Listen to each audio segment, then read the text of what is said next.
Alright guys, here we are again. I see a lot of comments and stuff on all the videos where people are asking me like how horrible it must have been growing up in this family, and though we have our fair share of bad, not so fond, I guess, memories, craziness, drama, I also have very fond memories of my dad, and I'll share one with you now. We'll kind of change things up a little bit.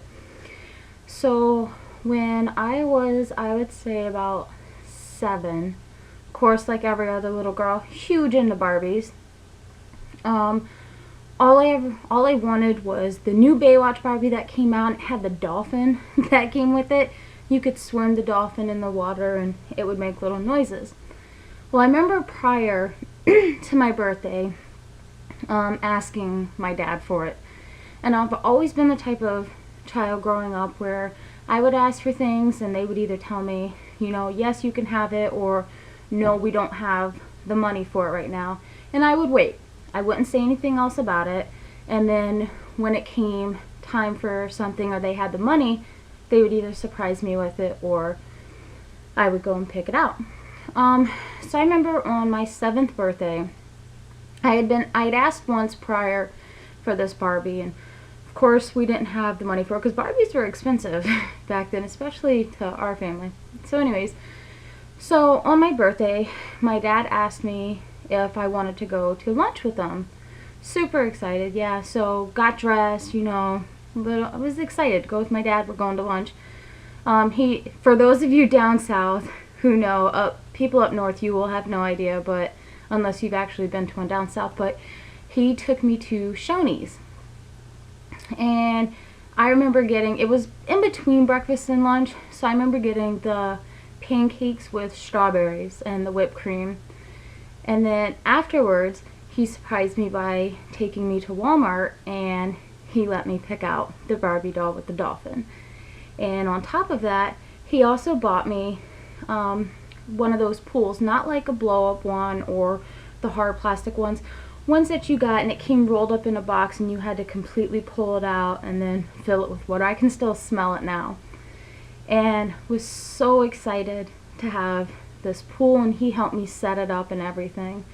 And it was always just such a fond memory of going to breakfast with him and going to pick out this Barbie doll, and then he bought me the pool as like an extra bonus because I was a great child, you know.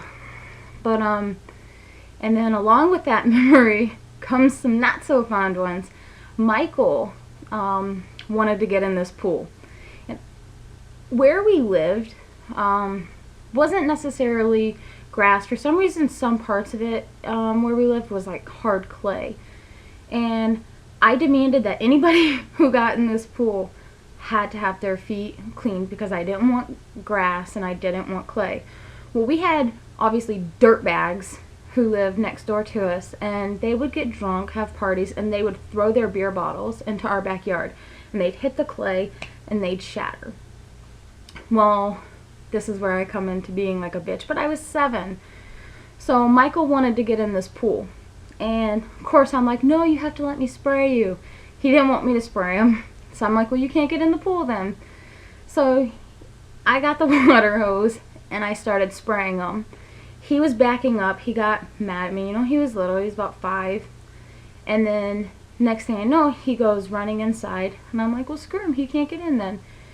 And I started playing in the pool with my Barbie and everything. And then next thing I know, they come outside and they're screaming, Michael's bleeding, Michael's bleeding.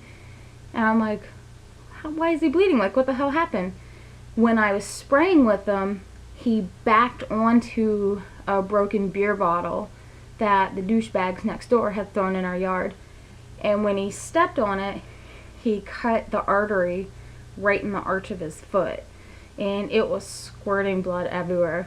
To this day, I feel horribly guilty still. He ended up going to the hospital. I don't even know, I think he had around 50 stitches on the inside and out. And on top of that, he had other accidents as well while it was trying to heal. And he busted his stitches our stitches multiple times and ended up having to get them retaped, or re-stitched and everything. So Michael, if you see this, I'm still sorry. I know I tell you all the time, but I'm still sorry, and I love you, and when I get a pool, you can come swim in it, even if your feet are dirty. Anyways, I thought I'd share a little bit of a fonder memory of my father, being with him, spending time with him, getting lunch, and going to get this Barbie doll. But anyways, I wanted to share that, and then I'm sorry I had to end it with such a bitchy memory of me. But again, I was only 7, so don't judge me. Anyways, I'm going to end this for now. I'm going to think up other things. There's so much to try and go through in my mind of different things you guys might want to hear or see. So I'll be working on it. But in the meantime, here's another one for you. So hope you liked it. Okay, bye.